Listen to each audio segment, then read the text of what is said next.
그의 자식들은 일어나 감사하며 그의 남편은 칭찬하기를 독행 있는 여자가 많으나 그대는 모든 여자보다 뛰어나다 하느니라. 고운 것도 거짓되고 아름다운 것도 헛되나 오직 여호와를 경외하는 여자는 칭찬을 받는 것이다. 그 손의 열매가 그에게로 돌아갈 것이요 그 행한 일로 말미암아 성문에서 칭찬을 받으리라. 28절, 29절에 있는 성경의 부분을 같이 한번 따라해볼까요? 일어나 감사하며 칭찬하기를 그대는 뛰어나다.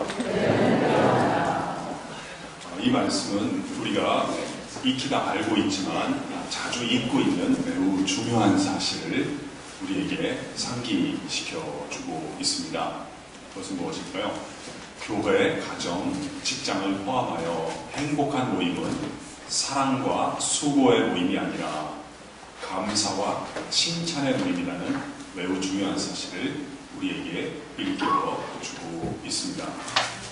문장이 길기 때문에 제가 한 번 더 말씀드리겠습니다. 교회, 가정, 직장을 다 포함해서 행복한 모임은 사랑과 수고의 모임이 아니라 감사와 칭찬의 모임이라는 사실입니다. 여러분 아마 학창 시절을 다 겪으셨을 터인데요. 언제 우리가 행복했을까요? 선생님께서 학생들을 너무 가르치려고는 하지 마시고 야, 너희 반의 친구들은 어쩌면 그렇게 단결이 잘 되냐. 나는 솔직히 너희 반에 들어올 때 참 기분이 좋더라. 이러한 말을 학생들에게 자연스럽게, 다시 말하자면 횟수를 더한 다음에도 피로의 누적이 없이 건네주시는 능력이 있는 분이 학과 담당 선생님 또는 담임 선생님이셨을 때 우리가 행복했다고 하는 기억을 갖고 있습니다. 학생들은 대체로 보면 어떤 과목을 좋아하기 전에 그 과목을 담당해 주시는 선생님과 먼저 사랑에 빠지고 그 다음에 그 과목을 좋아하는 경우가 많습니다. 그 반대도 사실이죠. 그 선생님 꼴 보기 싫어가지고 공부를 게을리 하다가 그 과목을 멀리하게 되는 경우도 간혹 있습니다. 가정의 경우는 어떠할까요? 크게 다르지 않죠. 어떤 가정이 행복할까요? 우리 어머님이나 아버님께서 자녀를 자꾸 바로잡으려고만 하지 마시고 야, 엄마도 이렇게 마음이 흐뭇한데 너도 참 기분이 좋겠구나. 이런 말을 자녀에게 자연스럽게 건네주시는 능력이 있는 분이 그 집안에서 어머니 또는 아버지 역할을 담당하실 때 그 가정이 행복하다고 하는 경험 또는 기억을 우리가 갖고 있습니다. 이 원리를 우리가 이해하면 왜 우리가 일상생활에서 행복을 맛보기가 어려운가도 알 수 있죠. 여러분, 우리 주변에 자기 가까운 데 있는 사람을 자연스럽게 칭찬하고 인정하는 사람을 찾기가 쉬운 편인가요? 좀 어려운 편인가요? 우리는 좀 어려운 것 같아요. 저는 사람들이 이 칭찬에 인색하다 이런 얘기를 하고 싶진 않아요. 그럼 좀 이렇게 뭐라고 할까 좀 책망하는 듯한 느낌을 하는 거는 좀 별로인 것 같아요. 예를 들면 뭐 밥을 살 때도요. 인색한 사람들이 괜히 인색한 게 아니거든요. 다 자기가 되고 싶은 거예요. 근데 사정이 있으니까 안 되는 거잖아요. 그보다는 저는 우리 한국 분들은 칭찬에 어색하지 않나 싶어요.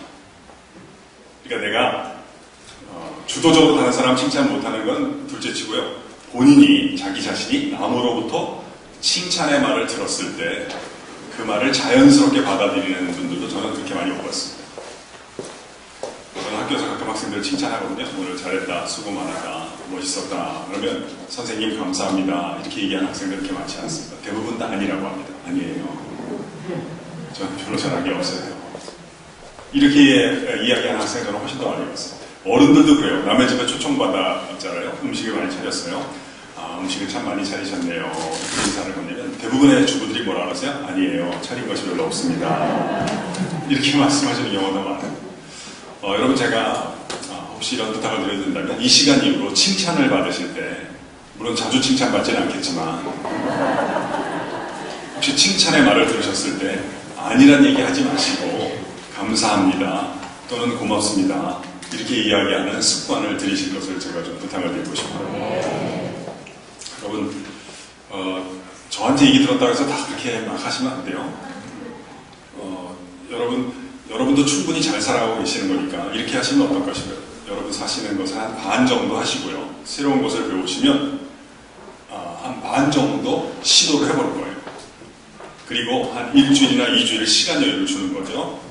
그 다음에 1, 2주일 후에 주변의 반응과 이후의 결과가 좋은 방향으로 선택을 하고 인생을 이렇게 조타해 나가는 것을, 배를 항해하듯이 인생을 조타해 나가는 것을 추천을 해드리고 싶어요.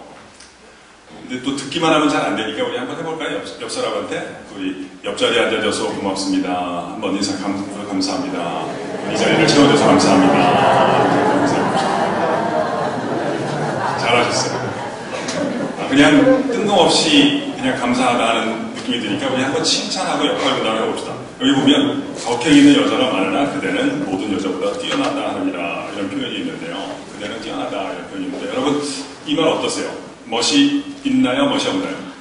그대는 뛰어나다 멋있죠?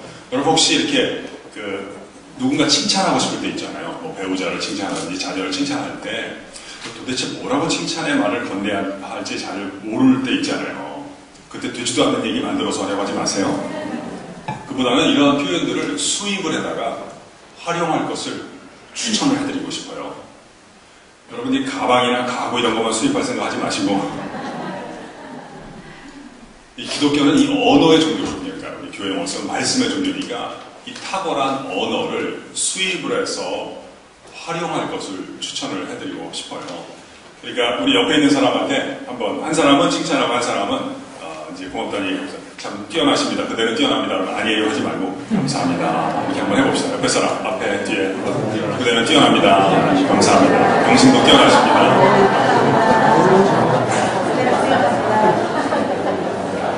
잘하셨어요. 그대는 참 뛰어납니다. 당신은 탁월합니다. 이렇게만 얘기해도 매우 훌륭한 칭찬이에요. 근데 더 잘하는 것은 제가 보니까 당신은 이 점에서 참 뛰어납니다. 라고 얘기하면 더 잘하는 것이죠. 여러분 칭찬이란 무엇일까요? 칭찬이란 상대방이 잘한 것을 잘했다라고 말해주는 것을 우리는 칭찬이라고 합니다. 또 칭찬은 무엇인가요? 상대방을 관찰했더니 좋은 점이 있는 거예요. 그때 좋은 점을 좋다라고 이야기를 해주는 것이 또 칭찬입니다. 저는 세 번째 정의를 제일 좋아해요. 저는 세 번째 정의를 알고 난 다음에 칭찬하는 것이 한결 수월해진 경험을 하게 되었어요. 세 번째는 칭찬한다 또는 인정한다는 말을 같이 혼용해서 쓰는데요. 상대방에게 있는 것을 있다고 언급을 해주는 것을 우리는 칭찬 또는 인정이라고 합니다. 세 번째 정의는 같이 한번 따라해볼까요? 적는 분들 계시네요. 훌륭하신 거예요. 좋은 습관이에요. 여러분 저의 이야기를 들으시는 자세를 제가 뵈니까 여기에 계시는 분들 앞으로 다 잘 될 것입니다만 적으시는 분들이 조금 더 일찍 잘 되실 거예요. 여러분 기록이 뭐냐면 기록은 내가 나에게 옮기는 것을 보통 기록이라고 해요. 내가 나에게 옮기지 않은 것들은 시간이 다 증발시켜버려요. 이게 다 깨달은 것 같지만 적지 않으면 어떻게 돼요? 저 바깥에 나가셔서 차 빼달라고 하다가 다 없어지는 경우가 많아요. 세 번째 정의, 우리 정근분도 시간 여유 드릴 겸 다시 한번 따라해볼까요? 있는 것을 있다고 언급하는 것입니다. 예를 들면 야, 참 나무가 푸르구나. 이게 인정해주는 거예요. 푸르름이 있으니까 있는 것을 있다고 얘기하는 거거든요. 저는 학생들 만나면 야, 참 이래 젊다 진짜. 이런 얘기하는 거 좋아요. 젊음이 있으니까 있는 거 있다 그러는 거예요. 저한테 없는 까만 머리들이 있거든요. 저도 머리카락이 원래 이 색깔 아니었습니다. 다 뺏긴 겁니다. 학생들에게 아름다움이 잠시 머물러 있을 때 야, 참 너 예쁘다. 이런 얘기하는 걸 좋아하는 거예요. 한 번은 우리 학생이 옷이 참 예쁘더라고요. 그래서 야, 너 저 오늘 아름답다. 옷이 예쁘구나. 제가 칭찬의 말을 해주었습니다. 그러면 선생님 감사합니다. 이렇게 얘기하면 되지 않아요. 얘가 쓸데없는 얘기를 하는 거예요. 제가 묻지도 않은 것을 대답을 하는 거예요. 너 오늘 참 아름답다. 그랬더니 이 학생이 저에게 뭐라는 줄 아세요? 2,500원짜리인데요. 아니 누가 물어봤어요. 그런 걸 뭐하러 얘기를 해요. 한 번은 제가 또 학생이 발표를 잘해서 야, 너 오늘 발표 잘했다. 멋있었다. 제가 말했거든요. 고맙습니다 하면 되잖아요. 쓸데없는 얘기입니다. 아니에요. 저는 잘하는 게 없어요. 그리고 뭐 잘 못해요 이렇게 얘기하는 건 많이 하는 얘기니까 그 정도는 제가 소화를 할 수 있어요. 근데 한 1분 정도 다른 얘기를 더 하는데 어떤 얘기를 하는가 봤더니 제가 잘 모르는 부분에서 본인이 잘 못하는 것을 또 열거를 하는 거예요. 저는 이것도 잘 못하는 편이고요. 저것도 잘 못하는 편이에요. 제가 뭐라고 얘기를 해야 될지 모르겠더라고요. 맞아. 내가 저번에 보니까 너 진짜 못하더라. 이러한 얘기를 하면 안 되지 않아요. 여러분 아실 거예요. 우리 가정, 교회, 직장이 다 가까운 관계이잖아요.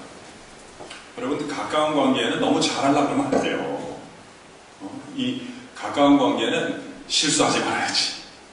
잘해야지. 또 특별히 또 가까운 관계에서 상대방을 자꾸 잘하게 하려고만 만들려고 하는 사람들이 있어요. 그 가까운 관계의 속성을 잘 모르는 거예요. 이런 가까운 관계는 정의상 어떤 관계예요? 한두 번의 실수나 잘못에 의해서 철회될 수 없는 관계를 우리는 가까운 관계라고 부르는 거예요. 부부관계, 부모님 자녀 사이의 관계는 가까운 관계예요. 그걸 자꾸 잘하려고 하고 잘못하면 뭐라 그러면요 관계가 이상해진다고요. 여러분 이러면 되겠어요? 아빠가 이렇게 계속 잘못하시면 저는 내일부터 아빠로 인정 안 할 작정인데요. 이건 호로자식이라고 봐야 되는 거예요. 또 부모님이 가끔 언짢으시면 야야야 너 그렇게 하고 들어오지 마. 그러면 엄마 아빠가 좀 언짢으시다는 얘기구나 생각하고 그냥 넘어가야지. 진짜 집에 안 들어가도 이것도 호로자식이라고 봐야 되는 거거든요. 그러면 한번 좀 생각해 봅시다. 가까운 관계는 잘못해도 되니까 함부로 아무렇게나 상대방을 대해도 된다 그런 뜻일까요? 아니겠죠. 부부관계일수록 가깝지만 이해가 있어야 되는 거 아니에요. 가까운 관계는 무엇이 중요할까요? 가까운 관계는 상대방을 불편하게 만들지 않는 것이 참 중요하죠. 어떤 사람들을 보면요 옳은 얘기는 골라가면서 하는데요 주변 사람들에게 사랑받지 못하는 사람들이 있어요. 그분 얘기 들어보면 틀린 얘기 별로 없어요. 아버지 얘기가 다 맞아. 그때 별로 사랑 못 받나요? 왜 그래요? 불편하게 만드는 거예요. 여러분 이 사랑을 뭐 잘해야지 이런 것도 좋은 동기이지만 내가 혹시 이 사람을 불편하게 만드는 면이 있지 않나 그런 것만 잘 가려내서 그런 것만 줄이려고 사람 엄청 잘할 수 있는 거예요. 그럼 언제 우리는 가까이 있는 사람들을 가정에서나 교회에서나 직장에서 좀 불편하게 만들 수 있을까요? 그걸 한번 살펴볼까요? 언제 불편할까요? 이 사람이 잘하는 것이 있어요.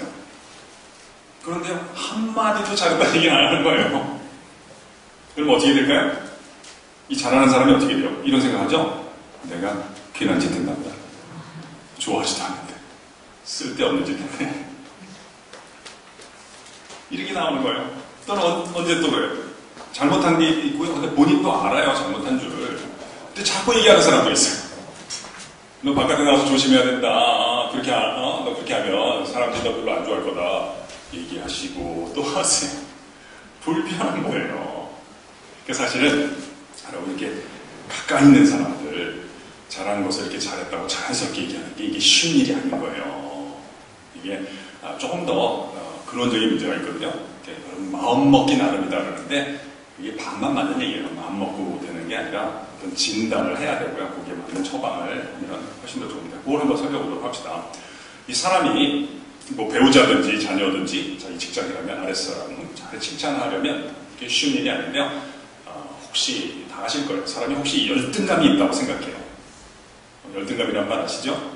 무슨 말이에요? 사람은 자아상을 갖고 있어요. 그때 이 자아상이 건강해야 되는데 이 지나치게 낮은 자아상을 갖고 있는 경우가 있어요. 그걸 우리는 열등감이다 이렇게 불러요. 사람이 열등감이 있으면 인간관계에 부작용이 생겨요. 어떤 부작용이 생길까요? 사실이나 언급을 객관적이거나 중립적으로 받아들이는 능력이 떨어져요. 그러니까 예를 들면 여러분 이 정도는 상식 아니에요. 여러분 배우자나 애들이 힘들어할 때 그 사람 앞에서 제3자를 칭찬하는 것은 어리석은 거예요. 여보 누구 아빠는 잘한답디다 이런 얘기 하시면 안 돼요. 너 그 집 가서 살아라 이런 얘기 나옵니다. 당신은 왜 이렇게 속이 좋아요 이렇게 얘기해도 안 돼요. 왜 그래요? 사람이 열등감이 있으면 사실, 언급을 있는 그대로 못 받아들인다고요. 아 그래? 그 사람은 어떻게 그 부분을 잘하는데 어떤 부분을 그렇게 잘하나 이런 말이 안 나옵니다. 대신 이런 생각이 들어요. 저게 나 들으라고 저 얘기하나? 왜 그럴까요? 사람은 자신이 잘하는 것에 대해서 자신의 장점을 내가 먼저 기뻐하는 능력이 형성되어 있는 분들만 내 삶에 찾아오는 다른 사람이 잘하는 것을 칭찬해주고 인정해줄 수가 있는 거예요. 예를 들면 여러분 지금 계속 저만 그렇게 쳐다보시는데 제가 조금 부담스러워요. 우리 학생들이 이렇게 열심히 안 먹는데 오늘 강의나 설교는 그냥 차분하게 한 문장 이렇게 건네드려야 되는데 계속 쳐다보니까 좀 스트레스 받는 거 잘해야 된다. 근데 아무튼 이건 훌륭한 거예요. 좋은 습관이에요. 여러분 평소에 이런 습관을 갖고 있는지 지금만 잠깐 그런 건지 제가 잘 모르겠어요. 근데 아무튼 이건 여러분이 굉장히 잘하시는 거예요. 그러니까 누군가 나에게 얘기를 할 때 이렇게 지금 이제 공중 의사소통을 하고 있는 것이죠. 왜냐면 테이블에서 1대1로 의사소통을 할 때 상대방이 어떤 말을 할 때 내가 그 사람을 주목을 해주고 공감을 해주고 고개를 끄덕여주고 이건 엄청 잘하는 거예요. 우리가 귀로만 듣는 게 아니거든요. 야, 다 듣고 있어. 그러면서 딴 데 보면 사람들이 싫어한다고요. 이건 듣는 것은 상대방을 용납 또는 환대하는 행위이지 않아요. 여러분 이게 굉장히 좋은 습관이에요. 만약에 여러분이 이런 습관을 평소 습관으로 간직하고 계시면 아마 여러분은 여러분 근처에 있는 사람들에게 좀 더 많이 사랑받을 거예요. 어머님이 아이들의 얘기를, 선생님이 계시면 학생들의 얘기를 좀 아무래도 학생들 얘기는 선생님 얘기보다 깊이는 없을 거 아니에요. 그래도 너 그렇게 생각하니? 왜 그렇게 생각하니? 이렇게 물어보잖아요. 그럼 그 선생님은 다른 학생들에게도 조금 더 존경받는 선생님이 될 가능성이 높아요. 이렇게 잘하면 어떻게 돼요? 조금 시간이 지나면 사회적인 인정이 따라오게 되어 있고요. 조금 더 시간이 지나면 어떻게 돼요? 우리 자본주의 사회를 살아가니까 약간의 재정적인 보상이 따라오게 되어 있어요. 우리 학생들은 잘 안 듣지만 얘들도 가끔 가다가 약 먹은 것 같을 때 잘 들을 때가 있어요. 그럼 저도 깜짝 놀라는 거예요. 야, 여러분 오늘 왜 이렇게 잘 들어요? 참 훌륭합니다. 제가 이 가운데 우리 기독교 신앙을 갖고 있지 않은 학생들도 있을 텐데 여러분 이렇게 참 잘 듣고 경청하는 자세를 가지고 엄청나게 훌륭한 습관입니다. 예, 제가 보니까 40, 50이 돼도 이 습관이 안 생기는 분들도 꼭 계신데 여러분 20대 초중반에 이런 습관을 여러분이 갖고 있다는 거 엄청 훌륭한 겁니다. 나중에 여러분이 10년이나 15년 뒤에 일을 하거나 사업을 할 때 이게 다 돈이 될 때가 있을 것입니다. 제가 그런 얘기를 해주거든요. 근데 그건 이제 나중에 오는 거예요. 내가 학생들 얘기 잘 듣는다고 내일부터 야, 저 교수님은 막 우리를 존중해주는 교수님이다 이렇게 게시판에 올라가는 게 아닌 거예요. 그건 시간이 좀 필요한 거예요. 근데 지금 제가 강조하고 싶은 건 이거예요. 나중에 재정적인 보상이나 사회적인 인정이 따라올 수 있는데 내가 그렇게 상대방을 대하면서 내가 잘할 때 있죠. 내가 잘하는 것을 내가 기뻐하는 능력이 있어야 되는 거예요. 저는 이거 제가 이름을 붙였는데요. 흐뭇함의 정서라고 이걸 붙였어요. 예를 들면 우리 목사님 설교 들을 때 옛날에 그냥 별 생각 없이 있었는데 내가 설교 들을 때 하나님께서 목사님이 단순히 설교만 하는 게 아니라 목사님의 설교를 통해서 나에게 말씀을 해주시는 분이구나 생각을 하고 이렇게 경청하는 자세를 어느 주일부터 내가 갖게 됐을 수 있잖아요. 야, 그러면 내가 이 잘하는 것에 대해서 나도 모르게 기쁜 거예요. 이걸 저는 흐뭇함의 정서라고 하는 거예요. 그런 게 많아요. 예를 들면 제가 여러분도 혹시 이렇게 주일에 주차 공사하는 분들 계세요? 그러면 그분 예를 들어볼게요. 주차 공사를 하면 주차 공사하면서 이런 생각이 드는 거예요. 언제부턴가 야 나도 많이 사람 됐다. 옛날에는 돈 되는 거 아니면 쳐다보지도 않았는데 이렇게 내가 작은 공사를 하는 게 참 행복하다 이런 느낌이 드는 거예요. 또 어떤 분은 좀 신앙을 늦게 가졌어요. 그러니까 아쉬움이 있잖아요. 내가 좀 더 일찍 하나님께 돌아왔어야 되는데 그랬으면 애도 어렸을 때 상처도 좀 안 줄 수 있었을 텐데 좀 안타깝지만 어쩔 수 없잖아요. 그리고 내가 하나님을 만나보니까 하나님께서 오래전부터 나를 기다리고 계셨구나 이런 걸 느끼는 거예요. 그런데 주차 공사를 하는데 차는 안 오지만 이런 생각이 드는 거예요. 차는 안 오지만 혹시 잃어버린 나를 기다리셨던 하나님의 심정이 이러한 심정이었을까 그런 느낌이 막 드는 거예요. 사실 지금 차도 안 오니까요 누가 아는 게 아니잖아요. 우리 목사님이 나오셔서 야 집사님 이렇게 수고 많이 해줘서 정말 고마워요 이렇게 인사의 말을 건네는 게 아니란 말이에요. 안다면 누가 하는 거예요? 나만 하는 거예요. 그러니까 두 분이 하는 거죠. 내가 알고 하늘에 계신 하나님만 하시는 거예요. 근데도 행복한 거예요. 원래 사람이라는 게요. 생산적이어야지 행복한 거예요. 그러니까 예를 들면 뭐 식당을 하시는 분이 손님이 많이 와야 이게 행복한 거예요. 그래 안 피곤한 거라고요. 손님 하나도 안 와. 아무 하는 일 없는데 엄청 피곤한 거예요. 근데 지금 아무도 안 오는데도 행복한 거란 말이에요. 그러니까 사람이 다른 사람한테 인정받을 때 세워지는 자존감이 있어요. 좀 사업이 잘 될 때 생기는 자존감이 있어요. 그런데 사업이 안 되면 또 그건 토대가 무너지는 거거든요. 근데 그런 것들의 보조를 받고 있지 않는데 내가 엄청 행복한 거예요. 저는 이걸 흐뭇함의 정서다. 이렇게 이름을 붙여요. 이게요, 단순히 기분만 좋은 게 아니에요. 사람을 소생을 시켜요. 어떻게 되나 한번 봅시다. 그럼 내가 이제 시간을 맞추고 들어오는데요. 예배당 앞에서 어떤 분이 순서지를 나눠주고 있는 거예요. 근데 그 사람이 내 눈에 선명하게 보이기 시작하고요. 멋있게 보이기 시작한 거예요. 생각해보니까 지난주도 멋있게 보이던 것 같아. 지금 이 사람에게 어떤 일이 일어나는 거예요? 시신경 세포가 소생하고 있는 거예요. 저기서 다른 사람이 수고하는 모습이 선명하게 보이고 멋있게 보이는 거예요. 대체로 칭찬을 안 하는 분들요. 칭찬하고 싶지 않아서 안 하는 게 아니에요. 이런 마음들을 갖고 있어요. 뭐 잘하는 게 있어야 칭찬을 하지. 엄밀하게 얘기하면 잘하는 게 안 보인다는 거예요. 부모님이 잘해주시는 게 안 보이고 자기 자녀가 잘하는 게 안 보인다는 거예요. 뭐 보여야 칭찬을 할 거 아니에요. 보통 보면 말이에요. 어떤 분들 교회 와서 막 자기 옛날에 뭐 찬양대 봉사하고 이 봉사하고 저 봉사하고 하는데 사람들이 자기 하는 걸 갖다 기뻐해 주기도 하고 자기도 행복한 거예요. 그러다가 또 뭐 회의에서 좀 서로 의견이 안 맞으면 충돌하기도 하고 그러면 인간관계도 안 좋아지고 그러면 내가 옛날에는 봉사할 때도 행복하고 교회 생활이 즐거웠는데 지금 왜 그럴까 이런 생각하는 게 무슨 일이 있을까? 사실 크게 다른 것 같지 않아요? 구조는 동일한 거예요. 뭐가 동일해요? 자기 하는 일만 신경 쓰는 거예요. 그리고 하나 더 신경 쓴다면 자기 일에 대해서 남들이 어떻게 반응하나. 좋아해주면 막 하늘 나르고 하다가 인정 안 해주면 그냥 기분이 우울하고 동일한 구조의 다른 면이지 구조가 다른 건 아닌 거예요. 근데 이 구조가 깨지기 시작하는 거예요. 다른 분들이 저 구석구석에서 수고해주는 모습이 선명하게 보이기 시작하고요. 크게 보이기 시작하고 아름답게 멋있게 보이기 시작하는 거예요. 생각해보니까 지난주도 보인 것 같은데 지난주는 내가 한마디도 안 했잖아요. 거기에 대해서 약간의 죄책마저 느끼는 거예요. 길트를 느끼는 거예요. 죄책. 내가 지난주에는 사람 무시를 못했구나. 여러분 사람을 어떻게 정의하시는지 잘 모르겠어요. 저는 사람을 뭐라고 정의하냐면 하나님께서 의식, 정신, 의식과 언어를 위탁한 존재를 저는 사람으로 이해를 해요. 사람은요 독수리처럼 높이 날 수도 없고 날 필요도 없고 표범처럼 빨리 달리지 못해요. 근데 걔네들에게 이름을 붙여주는 역할을 맡은 것이 사람인 거예요.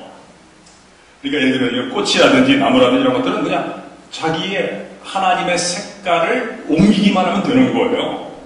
얘네들은 정신이라는 게 없으니까 의자는 우리를 앉혀주면 되는 거예요. 근데 사람은 하나님이 의식과 언어를 위탁한 존재니까 지난주에 내가 다른 분들의 혜택만 받고 그냥 아무 생각도 아무 말도 없이 지나간 것이 내가 이런 사람 무시를 못했네. 이게 어떻게 해요? 자기가 주보 순서지가 있음에도 불구하고 일부러 가서 하나 받으면서 그러는 거예요. 집사님, 내가 저 들어오면서 보니까 집사님 진짜 멋있게 보인다. 만약에 우리 교회 오늘 처음 나온 사람이 말이야 집사님한테 주보 받아가잖아. 다음 주에 안 나오면 못 베길 것 같은데. 이 절반을 건네게 되는 거예요. 또 올라오다가 뭐 청년들이 찬양팀이 이렇게 찬양 연습하면 그게 또 이렇게 멋있게 보이는 거예요. 뭐 시간 되고 나서 한마디도 하고 주방에서 수고해주는 분들 이런 분들이 선명하게 아름답게 보이기 시작하는 거예요. 그러니까 이 대화 가운데 기도 가운데 그게 안 나올 수가 없겠죠.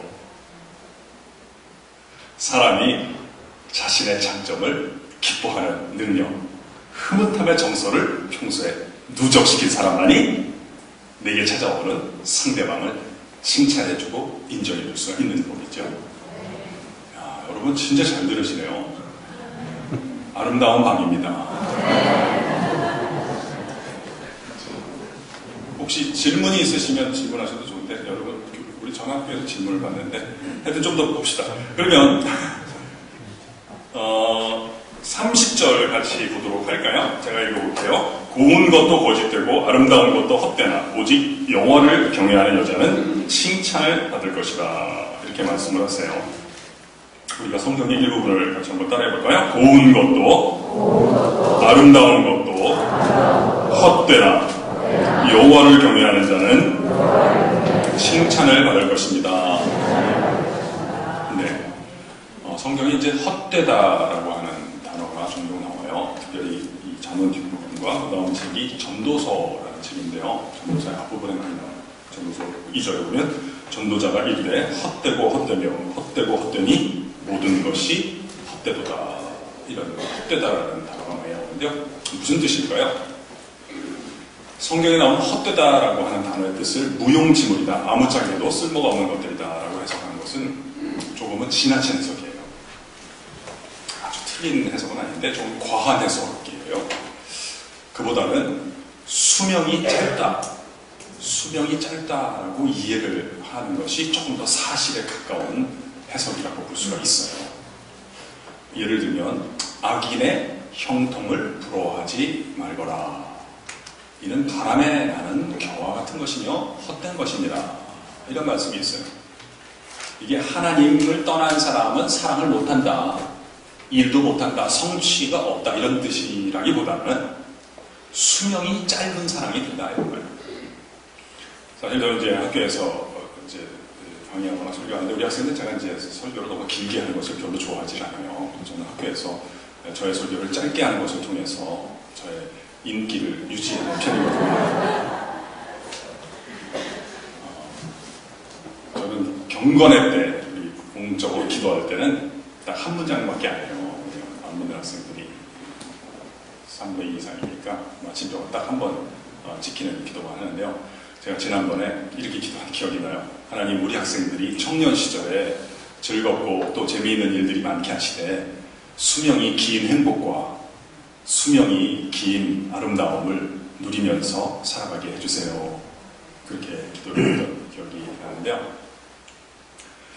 제가 이제 95년부터 우리 학생들이랑 같이 지냈는데 여러분도 저랑 비슷하실 거예요. 저는 제가 뭘 할 때 저랑 같이 있는 분들이 행복했으면 좋겠다 그런 생각이 좀 있거든요.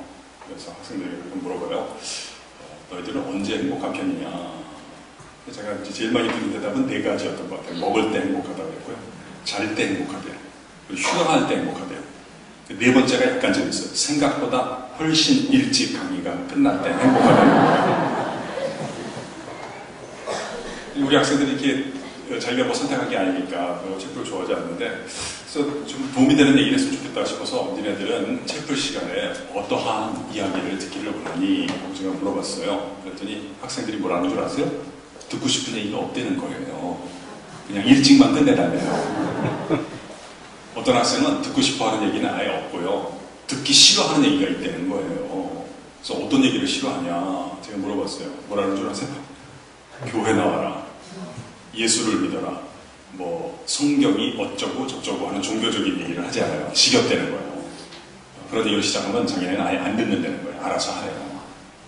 제가 그 얘기를 듣는데 너무나 당황스러운 것이지요.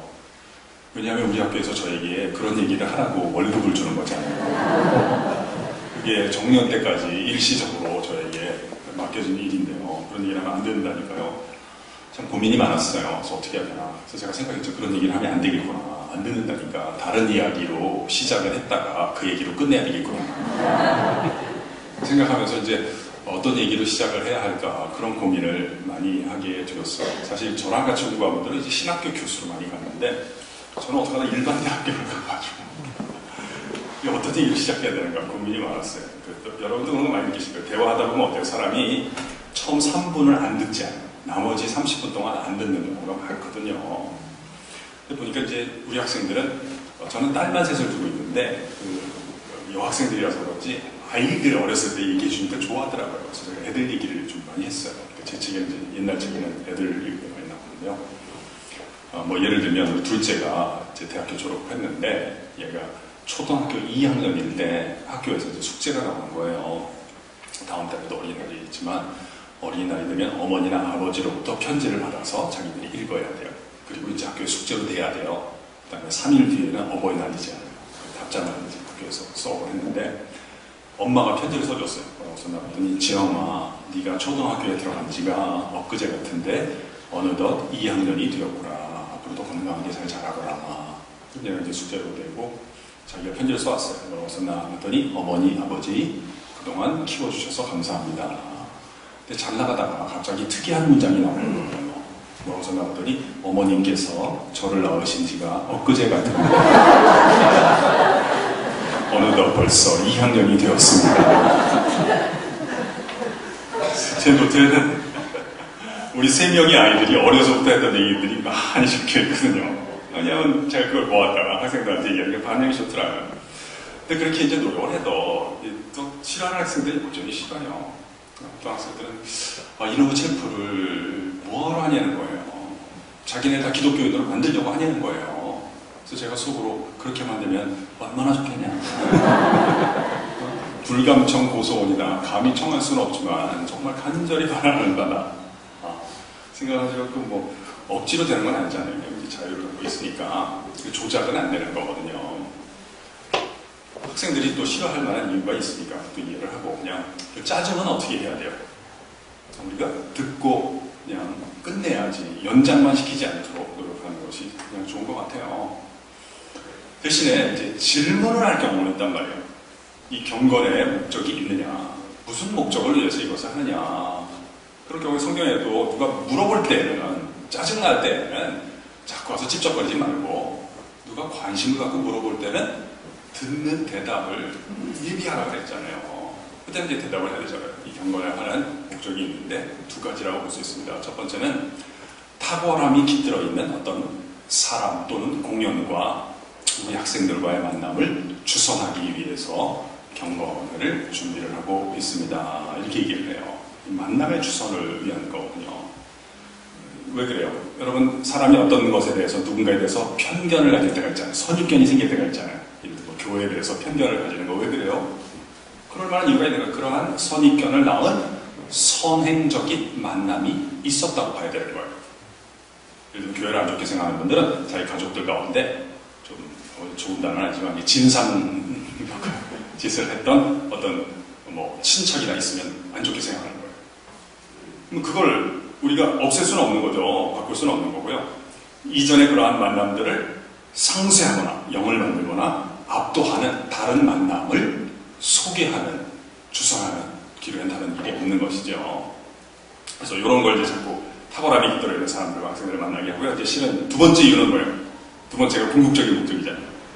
그러한 만남들을 통해서 이 우주에서 수명이 가장 긴 존재와의 만남을 우리 학생들과 주선하기를 원하기 때문에 경건회를 준비하고 있습니다. 이렇게 얘기를 합니다. 원래 하나님과의 만남이라고 했는데 이것들은 하나님 얘기만 나면 싫어하기 때문에 제가 이름을 좀 바꾼 거예요. 이 우주에서 수명이 가장 긴 분과의 만남을 우리 학생들과 주선하고 싶어서 이 경건회를 준비를 하고 있습니다. 이렇게 얘기를 해요. 여러분 아시잖아요. 사랑한다고 행복해지는 거예요? 아니에요. 사랑하더라도 수명이 긴 사랑을 하는 습관을 들이는 게 매우 중요하다고요. 수명이 너무 짧은 사랑을 하게 되면 오히려 상처가 남는 거예요. 여러분 부부 간에도 그렇고 부모님 자녀 사이에도 그렇고 친구들 사이에도 그렇고 심지어 내가 나를 사랑하더라도요. 이 수명이 짧은 사랑이 되면 자기가 자기에 대해서 기대를 엄청 많이 하다가 자기가 거기에 대해서 절망하게 되잖아요. 더 비극적인 사태가 초래될 수가 있는 거예요. 그래서 하나님 안에서 수명이 긴 사랑을 주선하고 싶어서 경건회를 준비하고 있습니다. 제가 오늘 보니까 우리 목사님께서 제가 이전에 평택에 왔을 때 강의했던 것을 들으셨나 봐요. 그때 제 아내도 보고 싶으셨대요. 그 이유가 하나 있는데 좀 이따 말씀드릴게요. 제가 시를 하나 소개하도록 하겠습니다. 제목은 하나님의 사랑으로 사랑합니다라는 시예요. 어떻게 하나님의 사랑이 수명이 긴 사랑이 되는지 어떤 시인이 쓴 건데 한번 들어보세요. 제가 외워볼게요. 내가 나의 사랑으로 나를 사랑했을 때 참 많이 노력을 해야 했습니다. 더 나은 내가 되기 위하여. 내가 나의 사랑으로 나의 남편을 사랑했을 때 참 많이 울어야 했습니다. 남편을 나의 사랑으로 만들기 위하여. 내가 나의 사랑으로 나의 아이들을 사랑했을 때 참 많이 화를 내야 했습니다. 아이들을 잘 키워야 한다는 욕심 때문에. 내가 나의 사랑으로 나의 친구들을 사랑했을 때 참 많이 참아야 했습니다. 그들을 사랑해야 한다는 윤리 때문에. 이제는 하나님의 사랑으로 사랑합니다. 더 큰 사랑으로 사랑을 하니 사랑하는 일이 쉬워졌습니다. 사랑하는 일이 감사가 됩니다. 사랑하는 일이 기쁨이 됩니다. 이 내용을 보니까 여자분이 쓰신 것 같아요. 속썩이는 남편을 둔 여자분이 신앙적인 깨달음을 얻고 쓰시지 않았나.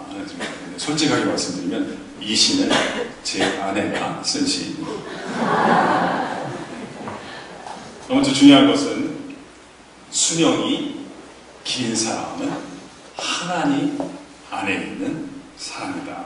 수명이 긴 행복, 수명이 긴 아름다움.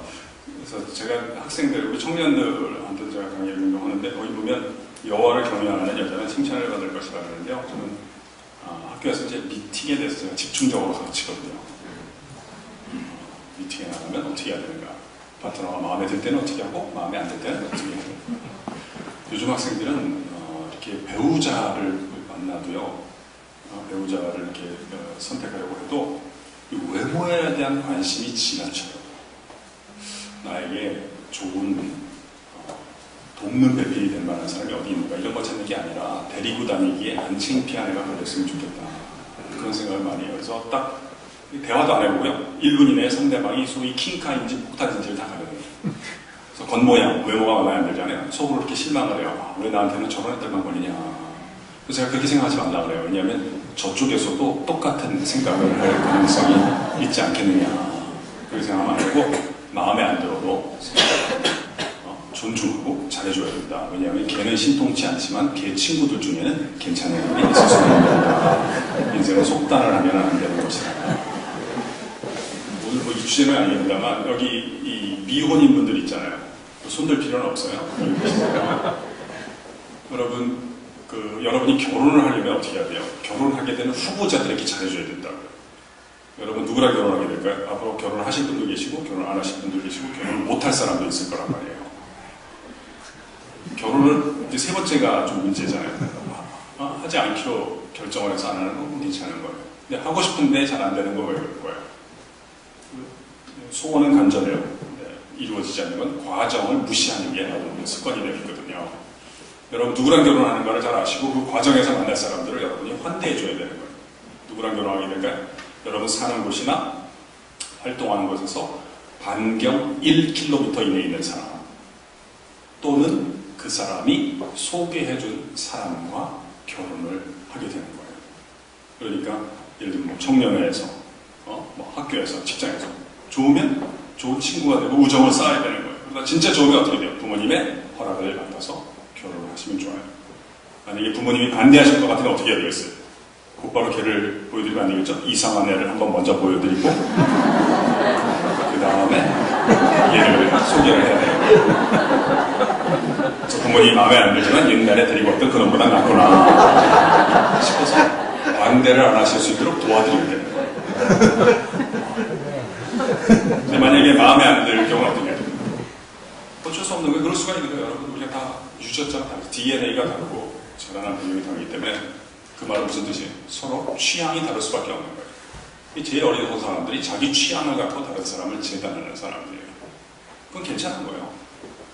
서로 마음에 안 들 수 있으니까 걔도 네가 마음에 안 들거든요. 괜찮은 거예요. 대신에 우정은 간직을 해야 되는 거란 말이에요. 그래서 그 친구, 그 선배님으로 하여금 나에게 결혼할 사람을 소개해 주도록 만드는 능력이 있으면 결혼의 그 다음 길이 열리게 되는 것이거든요. 그런데 이 부분이 중요한 거예요. 저는 학생들에게 너무 외모에 신경 쓰니까 저는 잘생긴 사람이랑 결혼하지 말라고 한다. 다 쓸데없는 짓이다. 수명이 긴 사랑하는 것이 중요하다. 외모도 수명이 긴 아름다움이 중요한 것이다. 만약에 여러분이 여러분 부모님처럼 10년, 20년, 30년, 40년 결혼 생활을 유지하기 원하면 지금 잘생긴 사람보다는 10년, 20년 뒤가 멋있어질 사람들이 있으니까 그러한 사람들을 잘 찾아서 결혼할 것을 제가 추천을 하는 거예요. 제가 이런 얘기하는 학생들로부터 질문이 들어와요. 교수님, 어떤 사람이 10년 뒤가 더 멋있어질까요? 그때 제가 하는 얘기 중에 하나가 가급적 얼굴이 밝은 사람이랑 결혼하는 거예요. 얼굴이 어두운 사람은 집안 어딘가에 염려거리가 있는 사람일 가능성이 높단다. 여러분 제 말을 오해하시면 안 돼요. 제가 어두운 것을 문제 삼는 거예요. 까만 것을 문제 삼는 게 아니에요. 색깔 갖고 뭐라 하면 안 되는 거예요. 그래서 외모라고 하는 것은 뭐냐면 상대방의 고체적인 표면이 내 마음에 들기에 깎여 있는 것을 외모가 좋다. 이건 아름다움이 고체적 아름다움도 있고 기체적 아름다움이 있어요. 고체는 뭐예요? 부피와 형태가 일정한 것을 우리는 고체다 그래요. 기체는 뭐예요? 액체는 부피는 일정하고 형태는 자꾸 바뀌는 거. 기체는 부피와 형태가 다 가변적인 것을 우리는 기체다 그래요. 그래서 이 분위기가 아름다운 사람이 나중에 시간이 지나고 나면 경륜이 붙게 되면 멋있어진다는 거예요. 시간이 갈수록 멋있어지는 사람들입니다. 제가 또 지난번에 하나님 우리 학생들 제가 학기 초만 하나님도 와서 하나님 우리 학생들이 주말에 미팅에 나가서 좋은 남자친구 만나게 하시고 시간과 횟수를 더해도 그 가치가 감해지지 않는 그 만남을 가질 수 있도록 하나님께서 이끌어 주세요. 이렇게 얘기하는데요. 이 기체적인 아름다움이 있는 사람이 시간이 가고 연륜이 더할 때 멋있어지는 거예요. 여러분 지금 벌써 참 분위기가 너무 좋아요. 교회가. 제가 아예 분위기가 좋으니까 책 하나 소개해드릴까요? 여러분 혹시 개나리는 근심하지 않는다라는 책을 아세요?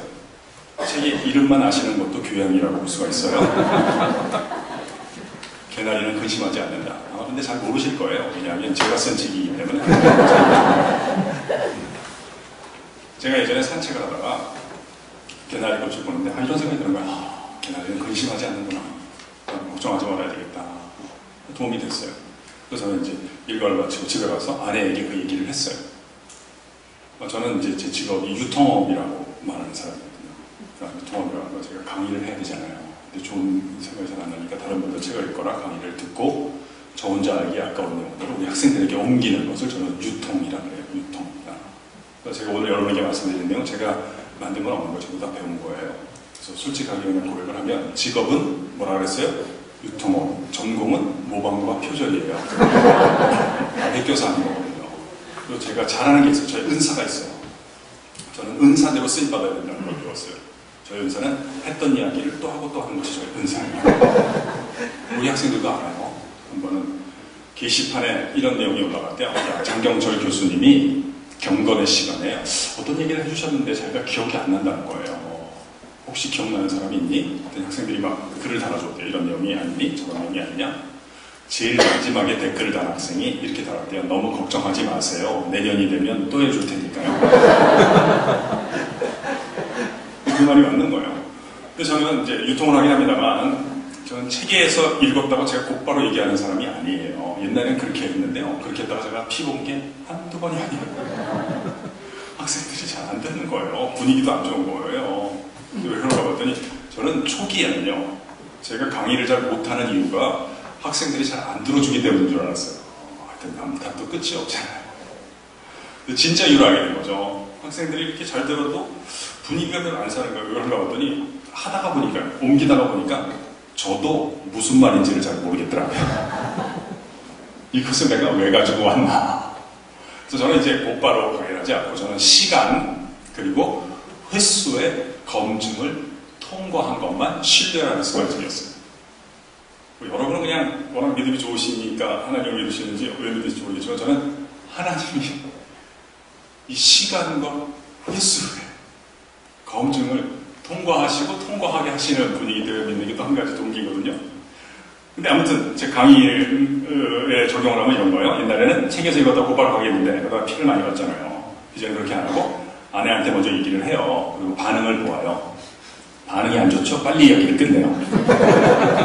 반응이 좋으면 이제 학교 가서 조교들에게 얘기를 하고, 반응이 안 좋으면 끝내고, 반응이 좋으면 전공서열한테 얘기를 하고요. 안 좋으면 끝내지만 반응이 좋으면 전체 수업을 해요. 그래서 저는 일주일에 5번씩 1,400명에게 같은 이야기를 반복하는 사람이에요. 제가 일주일에 만난 학생이 약 5,000명가량한테요. 그때는 이제 반응이 안 좋은 경우가 많죠. 그래서 그때 이야기를 끝내는데 가끔 가다가 그때도 반응이 좋은 것들이 있어요. 그럼 제가 노트에 딱 모아두고 학교 바깥에 특강 갈 때 그런 내용을 쓰는 거예요. 여러분 오늘도 보세요. 제가 여러분들께 아무 얘기를 하는 것 같아요? 아니에요. 이전 교회 가서 다 해보고 반응이 안 좋은 것들은 이미 다 했어요.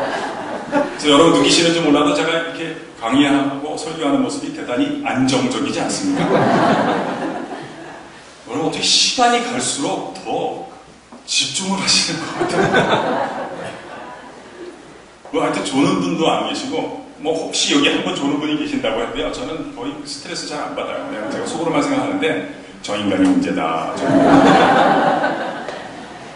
왜냐하면 지금 제 입에서 흘러나오는 이런 단어들과 문장들을 이게 참 제가 우습게 여길 수가 없는 게 얘네들이 수십 단계 이상을 거쳐서 살아남은 애들만 지금 나오는 거거든요. 아무튼 그걸 해야 되니까 제가 아내에게 얘기를 했어요. 여보, 내가 오늘 산책을 하다 보니까 개나리는 근심을 하지 않더라. 그랬더니 제 아내가 감동을 받는 거예요. 멋이 있다는 거예요. 저도 기분이 좋아가지고 이제 몇 마디 더 하려고 했어요. 근데 이 사람이 됐으니까 그만 얘기를 하려는 거예요. 그래서 왜 그만 얘기하려는가 했더니 제가 그러한 내용을 모아서 책을 쓰는 것을 아니까 자꾸 둘이 말만 주고받고 끝내니까 잊어버리는 게 너무 많다는 거예요. 일단 컴퓨터에 가서 먼저 적어두고 오는 것이 좋겠다. 그래서 제가 순종하는 마음으로 적어두고 왔어요. 그랬더니 아내가 또 저에게 묻는 거예요. 여보, 당신이 조금 전에 했던 그 개나리 얘기가 무슨 일인데요? 그런데 어떻게 알 수 있느냐는 거예요. 개나리가 염려를 하는지 또는 염려를 안 하는지 어떤 근거로 뭘 보고 알 수 있느냐. 제가 딱히 대답할 말이 없지 않아요. 그냥 생각나는 대로 얘기를 했어요. 보면 모르냐. 만약에 개나리가 염려한다면 그 색깔이 나오겠냐. 염려하면 우중충한 색깔이 나오지 않겠냐. 근데 얘기를 해놓고 보니까요, 제가 듣기에도 괜찮은 얘기인 거예요. 그때 제가 우연치 않게 보낸 이야기 덕에 또 제가 갖고 있던 오해를 시정하는 계기를 얻게 되었어요. 이게 사람이, 그래서 제가 얼굴이 밝은 걸 중요한 지표로 보는 거예요. 얼굴이 밝다고 하는 것은 빛이 생산되는 것이 아니라 반사되고 옮겨진다고 봐야 되겠구나. 그걸 제가 깨닫게 된 거예요. 이 사례를 볼까요? 저는 원리를 전달하지 않아요. 들어보셔서 아시겠지만 원리라고 하는 건 뭐예요? 사례들이 줄을 서 있다 이런 말이에요. 그러니까 사례를 봅시다. 저를 한번 보세요. 제가 얼굴이 밝아요? 안 밝아요? 밝죠. 왜 그래요? 조명 안에 있으니까 그런 거죠. 당연한 거예요. 근데 여러분이 더 대단하다고 제가 조금 전에 느낀 거예요. 왜냐하면 여기 이 회중석이랑 거기는 조명 차이가 크거든요. 근데 남자분들 환해지시고 여자분들 훨씬 더 아름다워지신 분들이 많은 거예요. 여러분 이러한 신앙적인 혜택, 그러니까 수명이 긴 분과의 만남을 누리려면 어떻게 해야 돼요? 우리가 지적인 정직성이 있어야 된다고요. 내가 이 문제들을 더 오래 붙잡고 있거나 내가 씨름한다고 해서 내가 해결할 수 있는 문제가 아니구나. 이것을 인정하는 용기가 필요하지 않아요. 이것을 보통 이제 우리 염려거리죠. 나의 염려를 기도 제목으로 바꿔서 하나님을 바라볼 때 하나님께서 나의 작은 신음에도 응답을 해주시고 당신의 품 가운데 품어주시면서 내 안에 있는 어두움을 지해주시고 빛을 더해주실 줄로 믿습니다. 내 안에 있는 냉담함을 지해주시고 인생의 열정, 특별히 나에게만 집착하는 것이 아니라 구석구석에 있는 사람의 아름다움, 자연의 아름다움, 하나님의 역사의 아름다움을 의식하게 하시고 언어로 표현하게 하시고 그걸 더하는 사람이 10년 뒤, 20년 뒤의 모습이 어떻게 되겠어요? 이 여호와를 경외하는 사람, 여호와를 경외하게 될 때 칭찬받는 그 모습이 얼굴 표정뿐 아니라 인생 여정에 펼쳐질 줄로 믿습니다. 그러니까 여러분도 사실은 우리 한 분 한 분이요, 다 우주사적인 의미가 있는 거라고요. 제가 좀 사실에 근접한 진술을 해드리면, 내가 행복해지고 은혜를 받기 시작하지 않아요. 여러분이 집회 마치시고 댁에 가실 때요, 여러분 길을 걸어가실 때 그 가로수도 같이 행복해지는 거예요. 내가 그 나무를 보면서 나무의 아름다움 속에서 하나님의 아름다움을 의식하고 그것을 노래하게 될 때, 그 로마서 8장에 이런 말이 있다고요. 피조물들이 신음 가운데 있다는 거예요. 왜? 인간이 그 의식이 예속되어 있으니까 지가 얼마나 잘하느냐 뭐 여기에 예속되어 있다가 하나님의 자녀의 영광스러운 자유에 도달하게 될 때 나만 행복해지는 것이 아니라 내가 걷는 길에 있는 그 나무도 행복해지는 역사가 펼쳐질 줄 믿습니다. 정말 아름다운 밤이에요. 저는 이런 표현을 좋아하는데, 하나님께서 당신의 아름다움을 빌려주시는 밤이죠.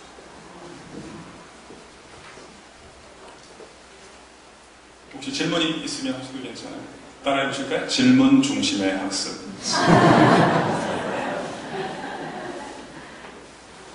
교수님, 저는 뭘 그렇게 배우면은 깨달을 때는 도움이 되는 것 같은데 돌아서면 잊어버리는 편인데 어떻게 하면 좋을까요? 이런 질문이 나왔다고 생각을 하고 제가 대답을 해드리도록 하겠습니다. 사람이 좀 있으시니까 또 뭐 교회에서 질문하는 게 어색하니까 질문 안 하셨습니다만, 혹시 제가 지금 말씀드린 이 질문을 품고 계신 분이 이 자리에 혹 계신다면 저는 그분 매우 칭찬해드리고 싶어요. 크게 잘 될 분이에요. 질문을 언제 하나요? 호기심이 있거나 곤경을 직면할 때 하게 되어 있죠. 인생의 매우 중요한 곤경을 직시하게 되는 분이죠. 내가 교회 와서 많이 배워도 내가 이 간직하는 능력이 없나보다. 내가 이 지키는 능력을 먼저 기르지 못하면 내가 뭘 많이 배워도 많이 얻어도 나의 마지막 결말은 뻔하게 될 가능성이 있겠다. 이걸 깨달은 거예요. 다수의 사람들은 지키는 능력도 없으면서 하나도 벌락을 하는데 마지막은 크게 다르지 않습니다. 저도 이제 이런 걸 깨달았는데요. 은혜를 많이 받는데 이게 잘 안 되는 걸 그러다가 알게 됐죠. 이게 방문과 거주가 같은 게 아니구나. 제가 오늘 우리 영광교회를 방문했잖아요. 저희가 오늘 살 생각 없거든요. 방문했단 말이에요. 은혜가 나를 찾아올 수가 있다. 깨달음이 나를 찾아올 수가 있어요. 근데 방문과 거주는 같은 게 아니에요. 그 곤경을 제가 직면하면서 내가 더 많은 것을 찾아다니는 것이 내가 할 일이 아니구나. 하나님 내게 찾아온 좋은 것들이 어떻게 해야 지체 안에 머물게 될 수 있을까요? 이 질문이 이제 비로소 생긴 거죠. 그러다가 제가 알게 됐는데 열심히 들어도 사라지는 거예요. 아무리 열심히 들어도요. 저는 옛날에 힘들 때는 울면서 들은 것도 많습니다. 아무리 열심히 들어도 한순간에 불과한 거예요. 아무리 열심히 들어도 내가 마지막으로 접수를 합니다. 그리고 더 이상 누군가에게 옮기지 않은 것들은 내 안에서 서서히 사라진다는 것을 알게 되었어요. 다시 한번 말씀드릴게요. 아무리 열심히 들어도 내가 누군가에게 더 이상 옮기거나 유통하지 않는 것들은 내 안에서 사라지는 거예요. 왜 그럴까요? 우리의 용량이 제한되어 있기 때문에. 오늘 우리가 말씀을 들으면서 배우는 시간, 행복한 시간이지만 또 위험한 시간이죠. 어제 주일에 들은 것이 다 사라지는 시간이라고 해야 돼요. 내일은 또 뭐예요? 행복하면서 월요일에 들은 것들이 다 사라지는 시간. 이 원리를 알게 되면서 그 이면에 있는 원리가 열리게 됐어요. 열심히 들은 게 아닌데 남는 것들이 많이 있더라고요. 그런가 봤더니 내가 2명, 3명, 4명에게 돌아다니면서 옮긴 것들은 내 안에서 자리를 잡게 된다는 것을 알고 있어요. 원리를 같이 한번 따라해볼까요? 내가 옮기고 내가 유통하는 것이 나의 것이 됩니다. 제가 여러분 적용하기에 도움되도록 사례를 하나 들어드릴게요. 기억력이 안 좋다고 하는 것도 기억력이 뛰어나게 유지되는 영역이 있어요. 어떤 영역일까요? 다른 사람에 대해서 험담할 때, 남 씹을 때 종이에 적어둔 것을 보고 씹는 사람 제가 여태까지 아직 한 사람도 본 적이 없어요. 다 외워서 씹는 거예요. 왜 그럴까요? 이유가 중요해요. 왜 그럴까요? 한 번, 2번 옮기는 것이 아니기 때문에. 그리고 말을 안 할 때, 발설을 안 할 때 생각을 해요. 저놈 때문이다. 여러분 생각하는 건 뭐냐면 내가 언젠가 겪은 것을 오늘 이 순간으로 옮기는 것을 생각한다. 좀 약간 이단적인 소지가 있는데 저는 어떤 입장인 사람이냐면 쓸데없는 생각만 안 하면 지옥에 가서도 살아갈 길이 있다고 보는 사람입니다. 내가 경험한 것은 그 다음 경험에 의해서 다 대치가 되는 것입니다. 내가 옮기는 것만 나의 것이 된다. 그래서 우리의 전략을 이제 소개를 하겠습니다. 제가 이게 학교에서 하는 것인데 저는 학교에서 3시간 수업을 하면 계속 하지 않고요. 30분 강의한다면 내가 2명씩 짝져놓고 들은 얘기를 자신의 말로 간단하게 옆 사람에게 얘기해보라고 합니다. 이걸 하잖아요. 그럼 학생들이 그 다음부터 필기를 하기 시작합니다. 왜냐면 남에게 옮기는 게 잘 안 되거든요. 자기에게 옮기는 게 안 되기 때문에. 그래서 노트하는 분들이 잘하는 거예요. 근데 노트하는 분들도 사실은 노트 검사를 좀 해봐야 돼요. 어떤 분들 보면 농담밖에 안 적혀 있어. 이 내용이 없어요. 이 노트도 해보면 이게 쉽지 않다는 걸 알게 됩니다. 필기를 하는 학생들이 어떻게 돼요? 그 다음부터 저에게 요청하는 것이 달라집니다. 필기를 안 하는 학생들은 이런 얘기를 합니다. 선생님 저번에 그거 했던 얘기입니다. 이런 얘기를 합니다. 인상에 따라서 말을 합니다. 필기를 하는 학생들은 교수님 제가 원리는 이해를 할 것 같은데 조금 사례를 조금 더 세밀하게 들어주실 수 있을까요? 이런 요청을 하게 되는 경우가 많습니다. 그래서 제가 전략을 하나 가르쳐드릴게요. 우리의 전략은 뭐냐? 험담의 형식은 유지하고 내용을 교체하자. 이것이 우리의 전략이에요. 그래서 제가 한 번만 해봅시다. 시간이 많지 않게 2분만 제가 시간을 줄 테니까 2분씩 짝지어서 들은 얘기 가운데 자기에게 와닿는 거 옆 사람 얘기해보시고 옆 사람 얘기 한번 들어보도록 하겠습니다. 질문이 있는 분들은 저에게 하기 어려울 테니까 옆 사람에게 물어보시고요. 해결되면 끝내시고 두 분 다 모르실 경우에 손 들고 질문하셔도 되겠습니다. 2분만 시간을 드리도록 하겠습니다. 2분씩, 3분씩 짝져서 해보겠습니다. 생각이 잘 안 나는 분들은 너무 걱정하지 마시고요. 그동안 잘 지냈냐 인사만 하셔도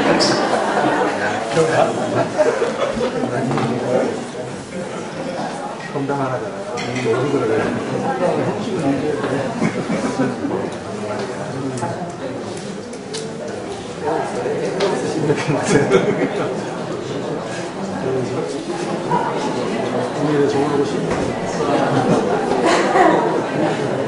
격하게 공감이겠네.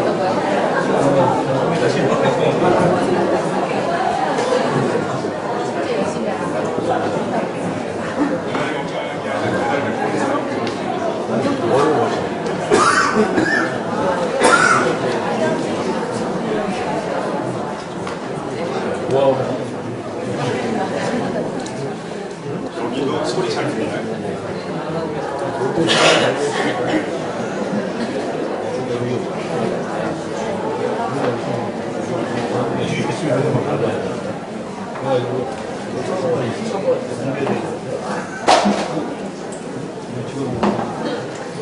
저를 따라해 보실래요? 우리의 몸은 운동을, 우리의 정신은 미소를, 우리의 영혼은 사랑한다는 한마디를.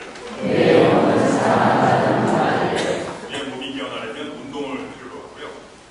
정신이 깨어나려면 미소가 필요하고 영혼이 깨어나려면 사랑한다는 한마디가 필요합니다. 다 같이 시기하고 있을까요? 이것을 많이 하시면 시간입니다. 정말이에요. 당대에 안 커지는 분들은 후대라고.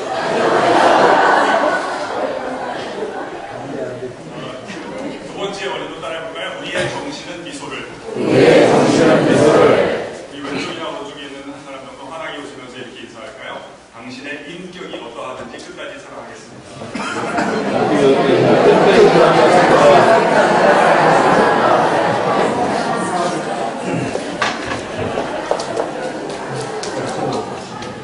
잘하셨어요. 한 번은 제가 어떤 교회에서 이제 이런 인사를 보내드렸더니요.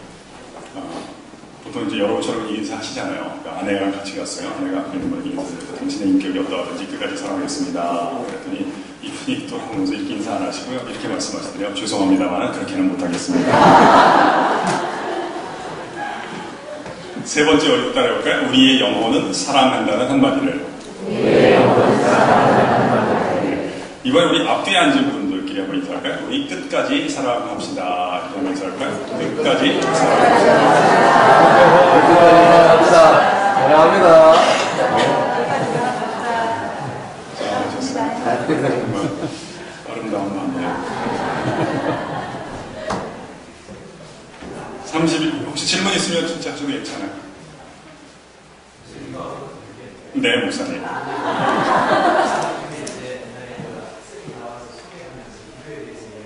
네. 아, 네네.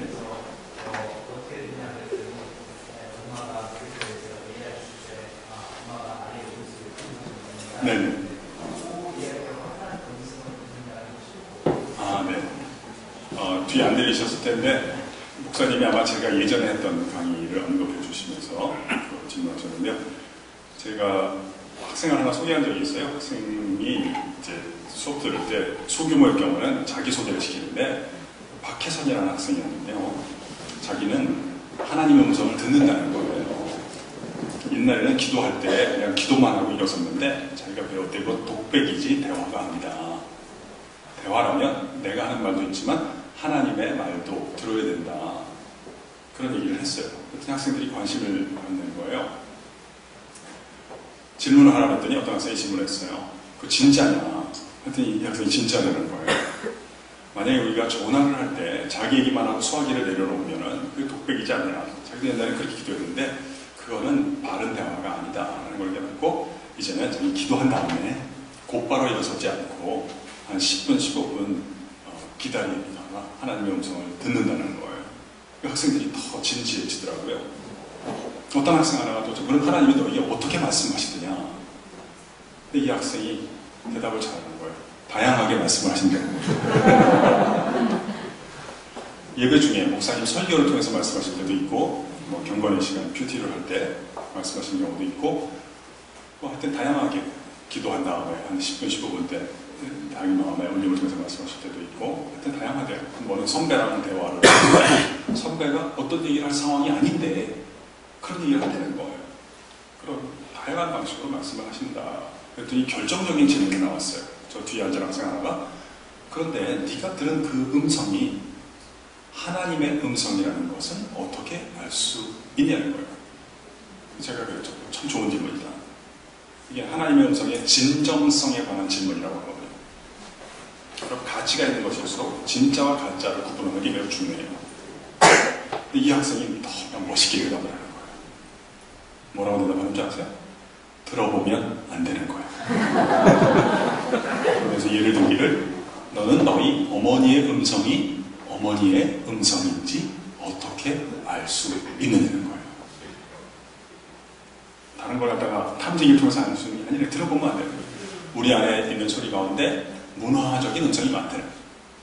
우리가 지금 동시대를 살아가니까 사람들은요 동년배의 압력에 휘둘리는 거예요. 대부분의 사람들이.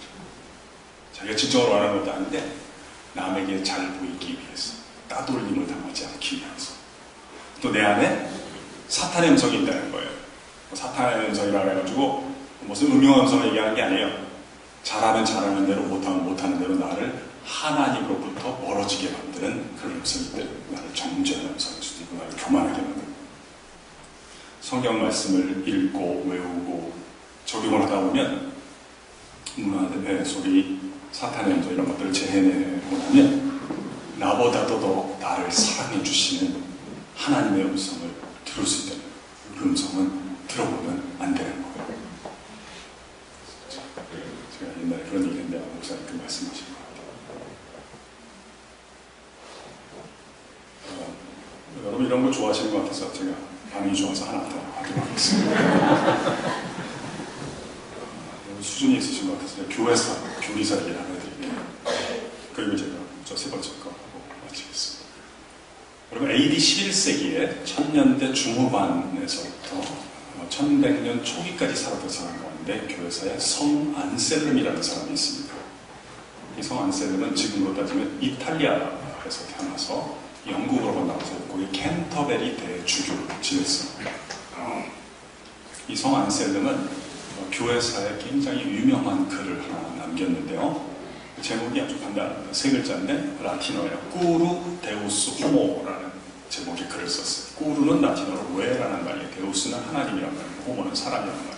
질문이에요. 도대체 왜 하나님은 사람이? 라는 제목의 글이에요. 안셀름은 이 글에서 속죄론을 전개를 해요. 그런데 안셀름이 제시하는 답변은 교회사에 논쟁의 여지가 있어요. 그러나 안셀름이 제기하는 이 질문은 기독교의 핵심을 정조준하고 있는 거예요. 안셀름은 무엇을 묻는 것일까요? 도대체 하나님은 왜 인간이 되었냐는 거예요. 여러분 한번 이거 생각해 보셨어요? 생각을 해보라는 거예요. 만약에 창조주는 도대체 왜 피조물의 하나로 찾아왔냐는 거예요. 이게 기독교 최고의 기적이고 이것으로 기독교가 시작이 된 거거든요. 만약에 하나님이 진짜 하나님이라면 우주가 조금 오작동을 일으켰어요.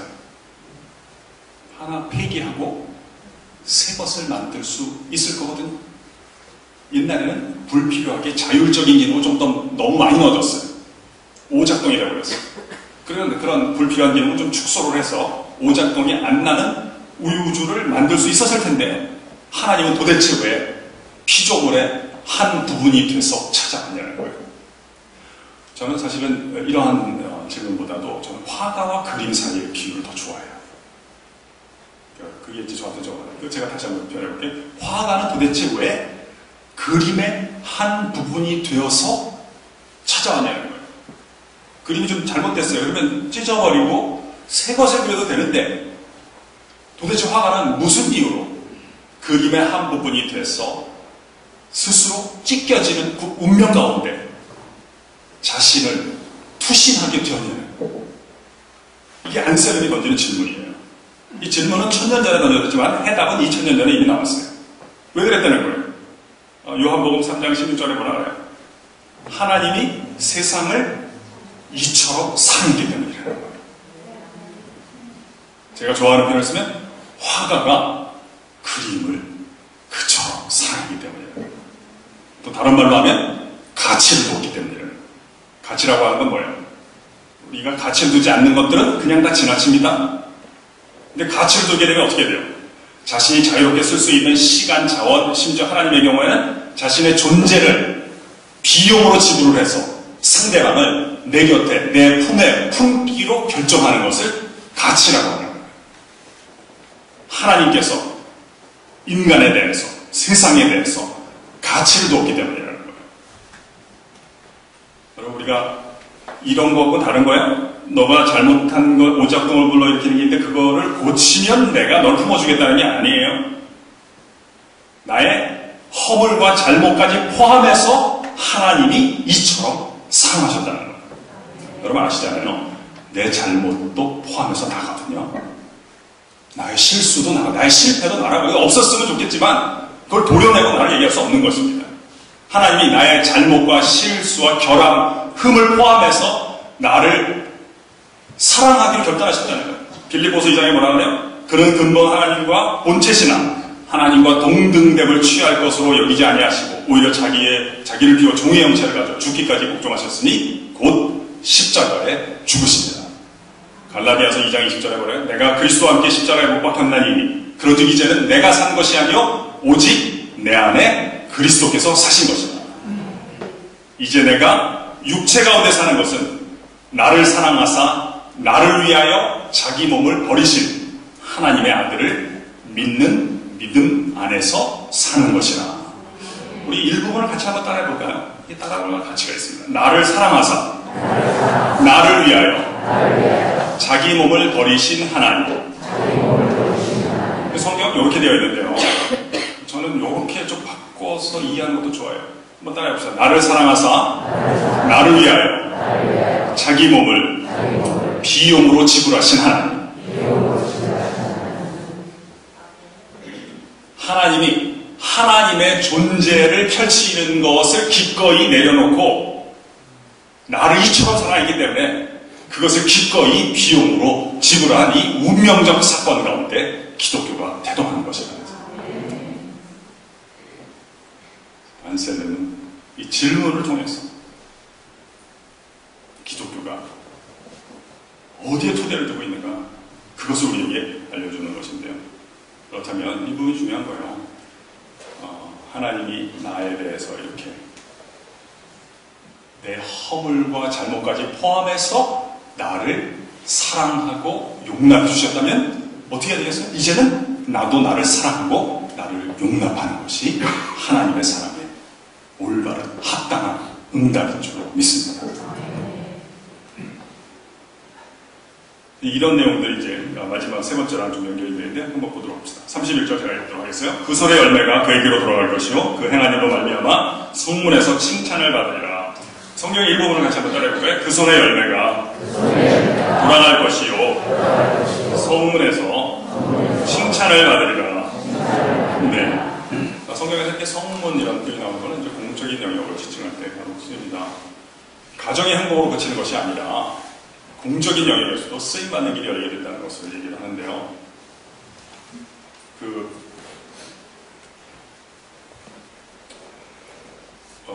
제가 오늘 이제 제목을 드리면 계시적 칭찬이라고 말씀을 드리는데요. 인생에서 가장 행복한 것은 사실적 칭찬도 우리가 행복하게 만듭니다만 계시적 칭찬을 받을 때예요. 사람이 이제 성숙해지면 어떻게 돼요? 자신의 허물을 자각하게 된다고요. 자신의 잘못 이런 것들을 알게 됩니다. 그때 계시적 칭찬이란 뭐냐면 사실적 칭찬과 비교할 수가 있는데요. 상대방이 잘한 것을 잘했다라고 말해주는 것은 사실적 칭찬입니다. 근데 계시적 칭찬은 아직은 잘 못하는데 앞으로 잘할 것이라고 미리 알려주는 것을 계시적 칭찬이라고 해요. 사람이 살다 보면 자기도 자기를 포기할 때가 있다고 해도 안 되니까. 그때 나보다 더 나를 사랑하는 누군가가 아니다, 너 잘할 수 있다. 잘할 것이라고 미리 말씀을 해주시고 시간이 지나고 난 다음에 진짜 잘하게 되는 경우가 있단 말이에요. 일평생 그때가 기억나요. 이것을 뭐라고 부르자고요? 계시적 칭찬. 우리를 향한 하나님의 사랑은 계시적 칭찬의 형태로 전개가 됩니다. 제가 우스갯소리 하나 하고 성경적인 예를 들어드릴게요. 어떤 애가 성적표를 받아왔어요. 아버지가 없으니까 한심하더라고요. 다 가요. 한 과목은 가가 아니에요. 뭔가 봤더니 이건 양이라는 거예요. 그때 이 아버지가 참 좋은 분인 것이 애를 야단을 안 치고 칭찬하더라고요. 잘했다. 하지만 다음부터는 너무 한 과목만 집중적으로 공부하지는 말거라. 제가 보기에 이 아버님은 내공이 있는 분이에요. 어떠한 면에서 그럴까요? 가받은 과목에 대해서 말을 안 하잖아요. 이게 보통 사람은 안 되는 거예요. 너 이거 보면서 뭐 했냐? 이 시간에? 이런 말을 안 하잖아요. 말을 잘하는 요령이 아니라 쓸데없는 말을 안 하는 요령. 반면에 어떤 아버지는 야단치더라고요. 야, 이거 성적이라고 받아왔냐? 너 다음에 이렇게 성적표 엉망이면 그냥 너랑 부자리면 끊어버리줘라. 정신 좀 차리라. 다음에 얘가 성적표를 받을 때가 됐어요. 들어오니까 아빠는 걱정스러우니까 어떻게 이번에 성적 잘 나왔니? 아이가 자기 아빠에게 뭐라는 줄 아세요? 머리를 긁으면서 그러더래. 근데 저 누구시더라? 이런 얘기 좋아하세요? 하나 더 해드릴까요? 저는 반응이 좋으면 그쪽 방향으로 가는 스타일이거든요. 제가 미국 목사님께 들은 얘기 하나 해드릴까요? 미국 목사님이 설교를 하셨어요. 스미스 부인이 그렇게 칭찬하더라고요. 목사님, 오늘도 제가 은혜를 많이 받았습니다. 우리 목사님께서는 참 진짜 우리 시대에 뛰어난 설교가 가운데 한 분이실 거예요. 오늘 소개한 대로 그대는 목사님 참 뛰어나세요. 이런 얘기 해주는 거예요. 행복한 거예요. 이분이 안 그래도 목회를 잘하는 분이거든요. 내가 우리 교우들을 위해서 더 최선을 다해야 되겠구나.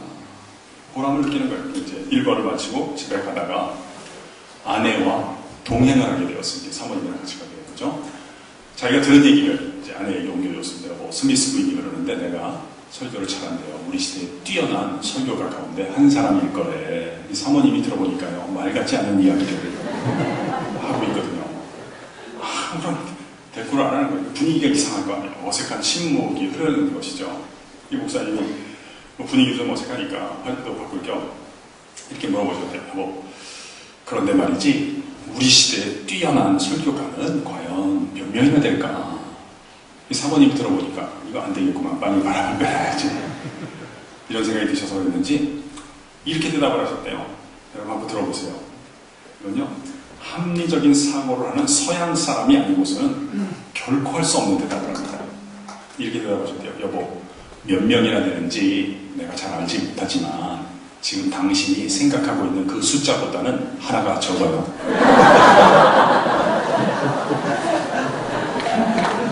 One less than you think. 이게 대단한 대답이에요. 여러분, 사모님이 목사님에게 당신은 잘 못해요. 거기 안 껴요. 이런 얘기 했을까요? 안 했을까요?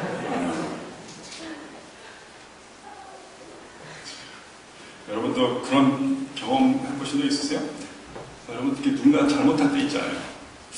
여러분, 우리 자신도 생각하면서 한번 들어봅시다. 누군가 잘못했을 때 있잖아요. 잘못이란 단어를 굳이 쓰지 않고도 잘못한 것을 느끼도록 만들어주는 능력이 귀한 능력입니다. 물론 잘못한 거예요. 어떤 경우에는 그 잘못하는데도 힘겨운 사람이 있단 말이에요. 남 생각하셔도 좋고 여러분 자신 생각해도 좋아요. 자기가 잘못한 것에 대해서요, 자기가 너무 자책이 되고요, 너무 힘들고 자기한테 하룻밤 더 주지 않는 걸로 자살이라는 거예요. 자살하는 사람 다 착한 사람들이라고요. 착한 사람도 조심해야 된다고. 이 살인하는 사람도요, 욱해서 그렇지 되게 착한 사람이 많아요. 진짜 나쁜 놈들은 사기꾼들, 이거 다 돌아다닙니다. 이런 것들. 나도 나에 대해서 자신할 수 없을 때, 포기하고 싶을 때 잘못이란 단어를 쓰지 않고도 잘못한 것을 느끼고 미래를 열어주는 그 능력이 필요한 것입니다. 누가 해주신 것일까요? 자기 자신을 비용으로 지불해서 우리에게 찾아오신 그분이 해주신 것이죠. 예를 들면 성경적인 예를 한 사람 보겠습니다. 시몬이라는 사람이 있었습니다. 이 사람이 나중에 교회사에서는 베드로라고 알려지게 됐습니다만 이 사람의 본래 이름은 베드로가 아니었습니다. 시몬이었어요. 요나의 아들 시몬이었습니다. 이분은 믿음이 좋은 사람이 아니었어요. 또는 인격적인 사람이 아니었습니다. 미성숙해적인 감정적이란 말이에요. 욱한 성격이 있었단 말이에요. 근데 예수님이 시몬에게, 야, 너는 성격이 그래가지고 직분 감당하기에는 좀 걱정스럽다, 이런 말씀 안 하셨습니다. 너는 앞으로 반석과 같은 믿음을 갖게 되겠구나. 이 말 안에 다 들어가 있는 것입니다. 사람이 욱하잖아요. 그러면 어떻게 돼요? 반드시 혼자 있는 시간이 찾아온다고. 내가 도대체 왜 그랬을까? 너는 앞으로 견고한 반석과 같은 믿음을 갖게 되겠고, 틀림없이 갖게 될 테니까 우리 이 차에 이름을 그냥 반석이라고 정하자. 베드로라는 말이 그들의 말로 반석이라는 말입니다. 이러한 눈으로 성경을 보시면 성경에 있는 모든 이야기들은 계시적 칭찬의 이야기들이라고 봐도 크게 틀리지 않습니다. 한 사람 더 볼까요? 사도 바울이라는 사람이 있어요. 신약 성경을 많이 쓴 사람. 이 사람은 옛날에, 이 사람도 이름이 옛날에 바울이 아니었어요. 그리고 더 중요한 건 사도도 아니었습니다. 이 사람은 굉장히 반기독교적인 사람이었어요. 친기독교적인 사람이 아니었습니다. 예수 믿는 사람 오히려 투옥하고 담에색까지 가고, 근데 하나님이 보시기에, 이야, 너도 대단하다. 어떻게 남의 동네까지 가서 그런 짓을 하지? 그것도 좋게 봐주시는 거야. 끈질기구나. 너 정도 끈질기면 중간에 포기는 안 하겠다. 땅 끝까지 가서도 나의 복음을 전하는 나의 그릇이 될 수 있겠구나. 그래서 우리 기독교는 재활용이 종교라고 합니다. 재활용이 종교. 재활용하시죠? 쓰레기통에 갖다 버리는 것이 아니라 나의 실패, 나의 실수, 나의 흠, 나의 아픔이 다른 사람을 이해하게 되고 하나님께 쓰임받는 계기가 되는 것입니다. 내가 고통당하는 곳에서 하나님을 만나지 않아요? 하나님은 나로 하여금 다 착한 사람 만들어주는 게 기독교가 아닙니다. 나로 하여금 그 분야의 그 심정의 전문가가 되게 해주셔서 그 고통당하는 사람들을 회복하는 데 하나님께서 내 경험과 내 실패를 써주실 줄로 믿습니다. 그래서 보면 이 기독교에서 우린 다 지금 좋게 얘기합니다만 그 시대 사람들에게 다 비난받은 사람들이에요. 요셉, 형들에게 인정받은 사람이 아니었습니다. 다윗, 선지자 사무엘이 왔을 때 아버지에게 인정받았던 사람이 아니었습니다. 다행인 건 뭐예요? 그들이 외톨이였을 때, 버림받았을 때 하나님을 만나는 계기가 되었다는 것입니다. 하늘 아버지의 음성을 듣는 계기가 됐다는 거예요. 제가 여러분 잘 모릅니다만 여러분과 혹시 가정에서 부모님께 잘 인정받지 못한 분이 계실 수도 있습니다. 너무 슬퍼하지 마십시오. 크게 쓰임받을 징조인 줄로 믿습니다. 대신에 전제가 뭐예요? 하늘 아버지를 만나야 되는 것입니다. 여러분, 하나님의 가정에 오신 것을 환영합니다. 저 장미꽃 위에 있을 아직 맺혀있는 그때, 지금 외톨이란 말이에요. 귀에 흐르니 소리가 들리니 주의 음성이 분명하다. 주가 나와 동행을 하면서 나를 친구 삼으셨네. 우리 서로 받은 그 기쁨은 알 사람이 없도다. 성공하고 뭐 좋은 업적을 내는 게 나쁜 건 아닙니다만 자존감을 거기에 의존하는 사람은 위태로운 것이다. 하늘아버지의 음성 가운데 계시적 칭찬의 기쁨을 누리고 또 하나님이 작은 가정도 보내주실 때 계시적 칭찬의 능력을 옮기다가 언젠가는 뼛속까지 하나님의 성품의 빛깔을 물드시는 은총적 기적도 체험하실 수 있기를 주님의 이름으로 축원합니다. 기도하겠습니다. 하나님 아버지, 하나님께서 이미 소중하게 품으셨고 귀하게 쓰기를 원하시는 주의 사람들을 이 예배의 자리, 말씀과 기도의 자리로 불러주신 줄 믿습니다. 하늘아버지의 음성을 듣게 하시고 나를 향한 계시적 칭찬의 기쁨을 누리게 하시며 하나님이 보내시는 곳에서 계시적 칭찬의 능력을 옮기다가 뼛속까지 하나님의 성품의 빛으로 물드는 은총적